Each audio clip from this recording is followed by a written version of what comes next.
നമസ്കാരം. എല്ലാ ഗുരുജനങ്ങൾക്കും ബന്ധുമിത്രാദികൾക്കും ലോക മലയാളികൾക്കും അവരുടെ ബന്ധുക്കൾക്കും സുഹൃത്തുക്കൾക്കും എൻ്റെയും എൻ്റെ കുടുംബത്തിൻ്റെയും 1000 ഓണാശംസകൾ നേരുന്നു. ഓണം എന്ന് പറയുന്നത് മഹാബലി തമ്പുരാൻ്റെ എഴുന്നള്ളത്തുമായി ബന്ധപ്പെട്ട് ഉള്ള ഒരു മഹാപുണ്യ കർമ്മമാണ്.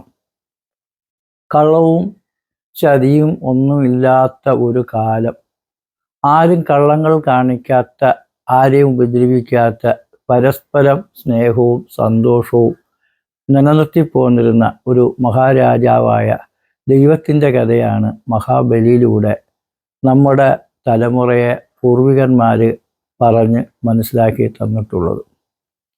മഹാബലി എന്നുള്ള ഒരു രാജാവ് ഉണ്ടായിരുന്നു, അദ്ദേഹം ജീവിച്ചിരുന്നോ എന്നൊക്കെ പലവർക്കും സംശയമുള്ള കാര്യങ്ങളാണ്. ഇന്ന് നമുക്ക് നോക്കാം. ഇവിടെ മഹാത്മാഗാന്ധി എന്ന് പറയുന്നൊരു വ്യക്തി ജീവിച്ചിരിപ്പുണ്ടോ എന്ന് വരും തലമുറയ്ക്ക് ചിലപ്പോൾ സംശയം തോന്നാം.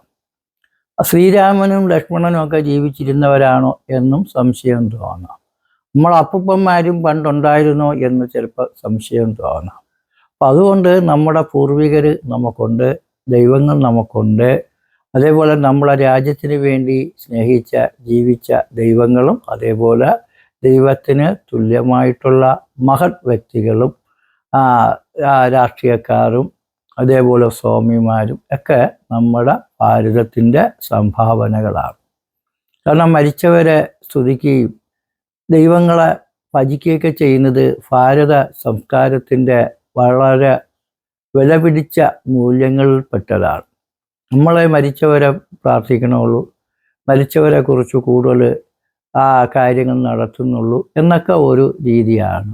അപ്പം എന്തായിരുന്നാലും രാജ്യത്തിന് വേണ്ടി, പ്രജകൾക്ക് വേണ്ടി, സമൂഹത്തിന് വേണ്ടി ജീവിച്ചിരുന്ന മഹാബലിയുടെ വരവാണ് തിരുവോണത്തിന് ഉള്ളത്. സമ്പൽ സമൃദ്ധിയുടെയും കാർഷിക മേഖലയിലുള്ള ധാന്യങ്ങളുടെ ഉൽപാദനങ്ങളുടെ സംരക്ഷണത്തിനും അതിൻ്റെ കൊയ്ത്തുകാലത്തെയും ധാന്യങ്ങളുടെ സമ്പത്തിനെയും അനുസ്മരിപ്പിക്കുന്ന ഓരോ കർഷകൻ്റെയും വിയർപ്പും കഠിനാധ്വാനവും കൊണ്ട് നമുക്ക് കിട്ടുന്ന നെല്ല്, അരി, മലക്കറി വിഭവങ്ങളും അതേപോലെ ചക്കയും മാങ്ങയും തേങ്ങയൊക്കെ നമ്മൾ നട്ടാൽ മാത്രമേ ഉണ്ടാവും. നമ്മളെ പെരേടത്തിൽ പ്ലാവും മാവും ഒക്കെ കായ്ക്കുന്നുണ്ട്. പക്ഷേ ഈ വനത്തിൽ ഈ കാട് മാത്രമേ ഉള്ളൂ. എന്തുകൊണ്ട് അവിടെ ഒരു പ്ലാവും മാവും മരങ്ങളും നടുന്നില്ല?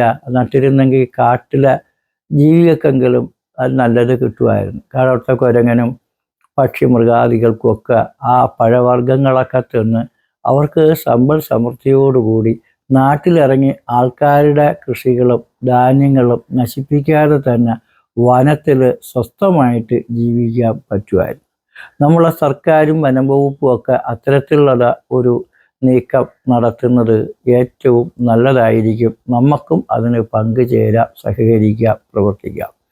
അങ്ങനെ ജനങ്ങളുടെ നന്മയ്ക്ക് വേണ്ടി പരസ്പരം സ്നേഹവും സൗഹൃദവും ജാതി മത വർണ്ണ വർഗ ഭേദമില്ലാതെ എല്ലാവരെയും ഒരുപോലെ സ്നേഹിച്ച് ആഘോഷിക്കുന്ന ലോകത്തിലെവിടെ മലയാളികളുണ്ടോ അവിടെയൊക്കെ ഓണമുണ്ട്.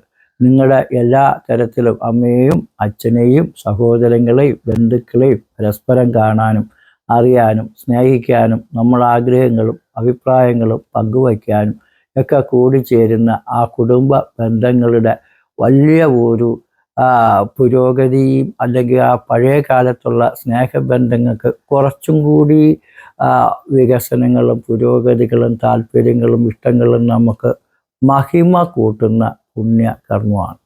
ഈ തിരുവോണം ദിവസം ഞങ്ങളുടെ എല്ലാ മലയാളികളുടെയും പ്രീതി, സ്നേഹവും സന്തോഷവും മറ്റ് സംസ്കാരത്തിൽ പെടുന്നവർക്കും കൂടി മാതൃകയാവുന്ന തരത്തിൽ മലയാളി എവിടെയുണ്ടോ അവിടെ ഓണം ഉണ്ട് എന്ന ഒരു മഹാസത്യവും അവിടെ എല്ലാ ഓണാഘോഷവും ഏത് രാജ്യത്തിരുന്നാലും നിങ്ങൾക്ക് ഒരു മലയാളിയായിട്ടും ഓണം, ആ ഓണത്തപ്പൻ ഇവരെയൊക്കെ പരസ്പരം അറിയാനും നമ്മുടെ സംസ്കാരങ്ങൾ അവിടെയും ഊട്ടി വളർത്താനും കഴിയുന്ന നിങ്ങൾ ഓരോരുത്തരും നമ്മുടെ ഭാരതത്തിൻ്റെ അഭിമാനമാണ്.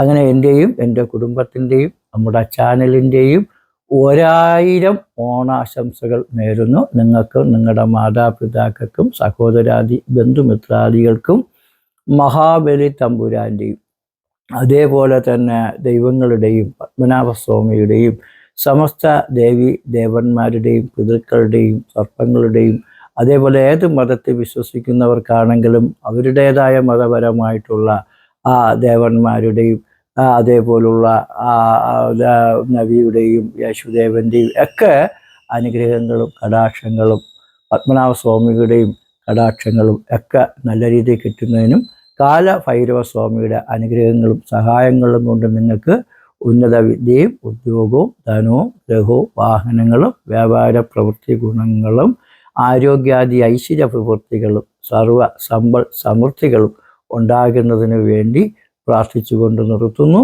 നന്ദി, നമസ്കാരം.